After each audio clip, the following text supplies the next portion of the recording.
Pour ce deuxième discours, ne commencez pas encore à interpréter, je vais vous parler de génération X, Y, Z. Alors, qu'est-ce que je peux vous donner comme terme et expression?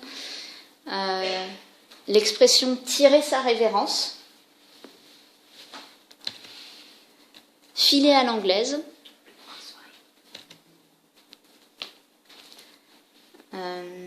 je vais parler de machine médiatique,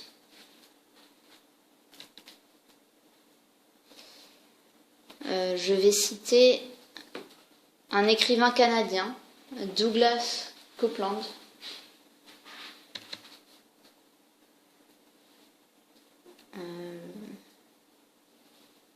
Je vous donne aussi le titre d'un de ses livres, Génération X, Tales for an Accelerated Culture.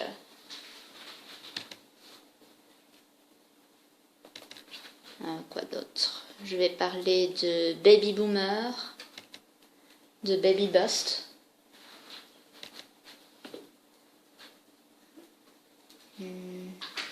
Ensuite, je vais parler du laboratoire de psychologie, du développement et de l'éducation de l'enfant du CNRS La Sorbonne. Il y aura cortex préfrontal aussi.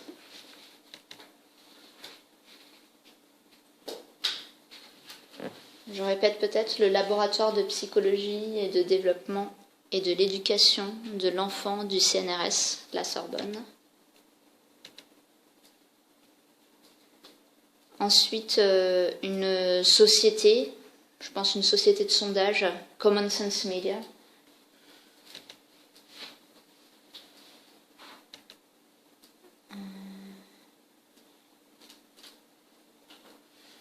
Bon, après, je pense que ça devrait aller. Vous êtes prêts ?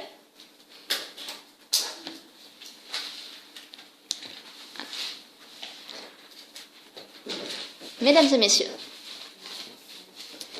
voilà, Harry et Meghan s'apprêtent à quitter le Royaume-Uni pour aller s'installer au Canada. Après un magnifique mariage célébré en grande pompe le 19 mai 2018, sous les yeux émerveillés du peuple britannique, mais aussi avec leurs sous de contribuables, le duc et la duchesse de Sussex ont décidé de tirer leur révérence à la monarchie et, excusez-moi l'expression, de filer à l'anglaise. Les médias britanniques ont sauté sur l'occasion pour en faire leur nouveau gros titre, oubliant presque le Brexit. Parmi les Anglais, certains soutiennent le prince Harry, d'autres se demandent qui financera la nouvelle vie du couple royal en Amérique du Nord, et s'ils ont vraiment le droit de renoncer ainsi à leurs obligations royales. Certes, lorsque j'ai appris la nouvelle, je me suis dit que le prince Harry faisait preuve d'une belle audace, avant de me souvenir qu'il avait certainement ses raisons, et que la machine médiatique pourrait bien, pour une fois, lui ficher la paix, au lieu de faire de ce sujet un énième scoop à se mettre sous la dent. Et c'est pour cela que moi aussi, aujourd'hui, je vais légèrement dévier de cette introduction pour vous parler de ce qui m'intéresse aujourd'hui, les générations X, Y et Z. Alors, qu'est-ce que les générations X, Y, Z ? Tout d'abord, c'est l'écrivain canadien Douglas Coupland qui a popularisé l'expression génération X avec la parution de son livre Génération X, Tales for an Accelerated Culture en 1991. Cet ouvrage aborde ce qui caractérise la génération X et les enjeux de son époque. Les autres appellations, Y et Z, ont tout simplement suivi. Les démographes se disputent les dates exactes, mais pour vous donner une idée, la génération X est née entre 1960 et 1980, Y dans les années 80 et 90. Et la génération Z est née à partir de 1995. Je vais d'abord vous donner une brève description de ces générations, puis je vais tenter de vous montrer pourquoi, à mes yeux, ce concept est sans doute exagéré. Alors, pour la présentation, commençons avec la génération X. On dit que c'est une génération qui se caractérise avant tout par la recherche de défis et le besoin d'apprendre. C'est la génération qui a suivi les baby-boomers. On l'appelle même la génération baby bust, parce qu'il y avait un faible taux de natalité par rapport à la période précédente, celle des baby-boomers. Alors, parmi les principaux événements de cette période, eh bien, c'était le creux de la vague au niveau professionnel. Il était difficile de trouver des emplois stables et rémunérés. Il y avait aussi une transition sociale, donc, qui allait du déclin de l'impérialisme colonial à la chute du mur de Berlin, qui marqua la fin de la guerre froide.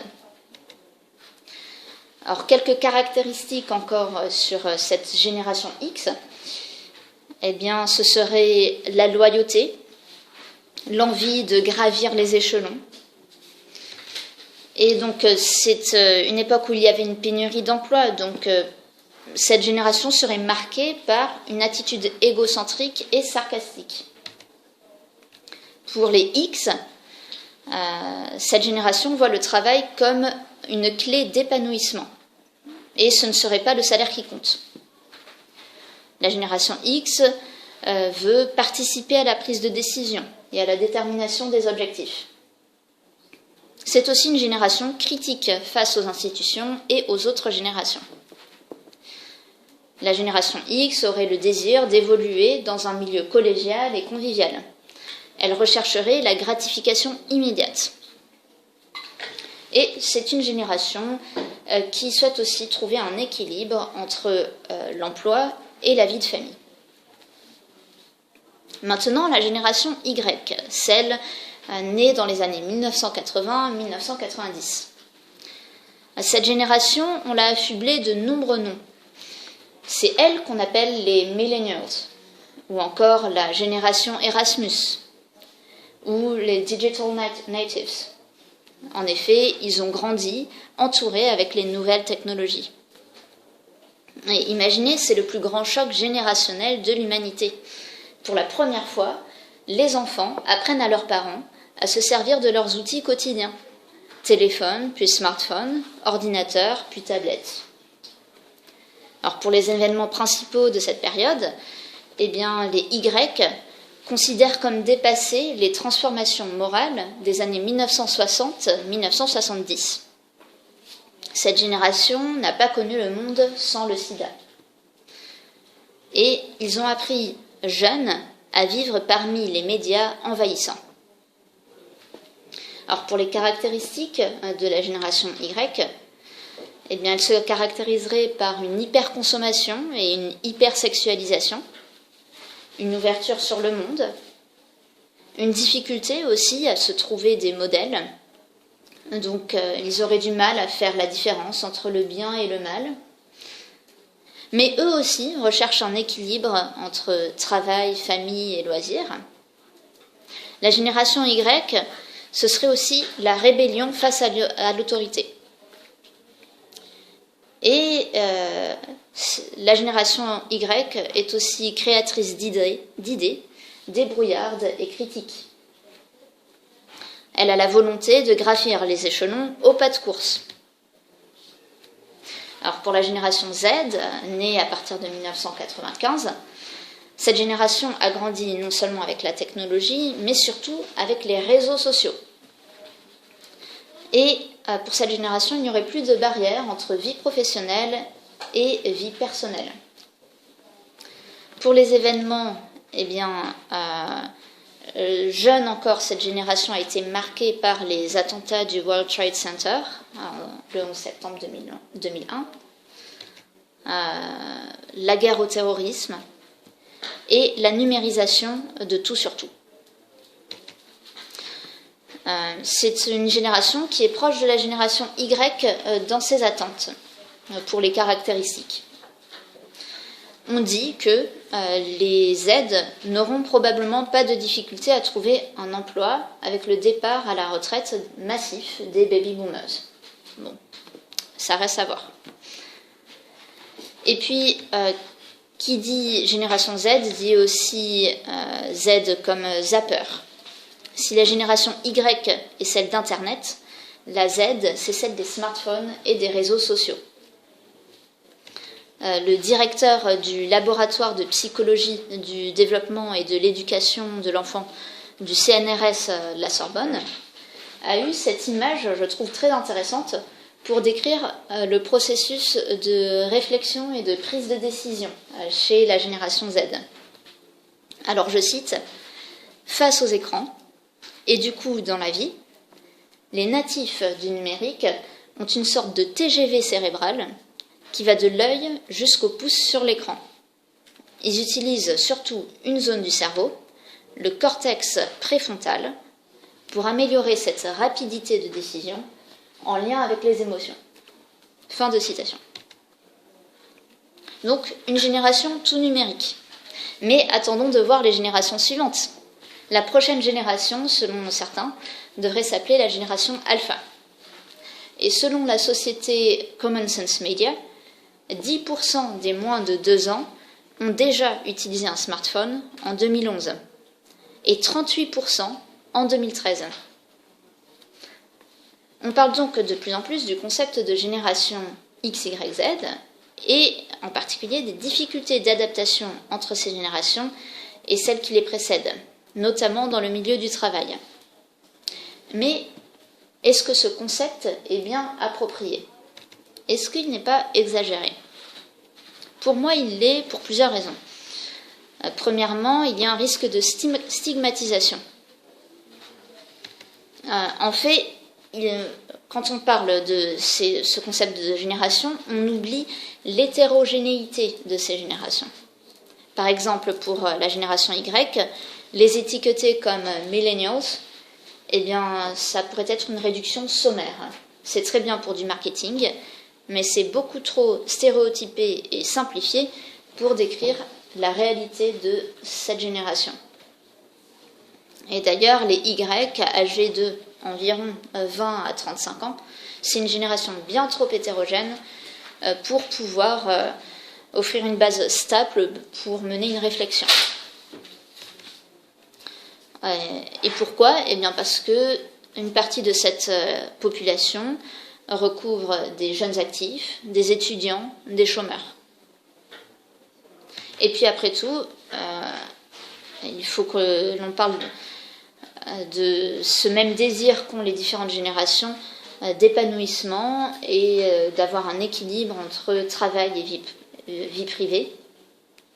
On la retrouve dans chaque génération, ce n'est pas distinct de X, Y ou Z. Selon une étude qui a été menée sur 900 personnes sur 3 générations, eh bien, chacune des générations affirme qu'elle veut trouver un emploi qui a du sens et elle veut avoir un équilibre entre sa vie privée et sa vie professionnelle.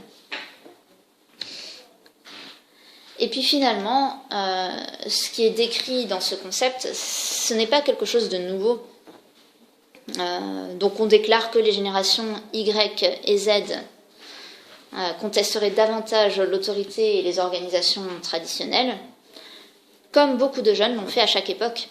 Mai 68 constitue encore l'un des événements références de la contestation en France, alors même que les Y n'étaient pas encore nés.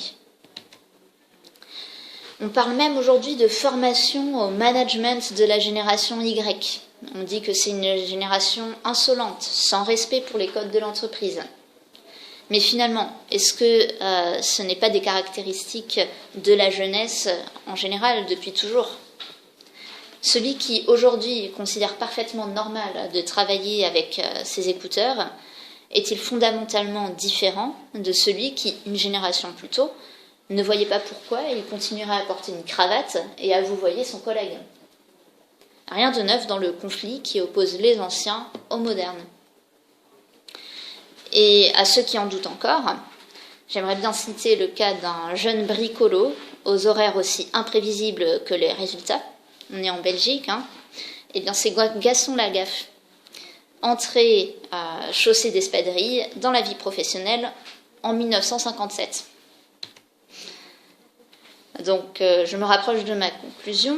Le concept de génération X, Y, Z, finalement, ce n'est peut-être qu'une manière d'expliquer comment les générations montantes essaient, avec plus ou moins de succès, de s'adapter à une société en évolution constante et rapide, et où les défis sont nombreux.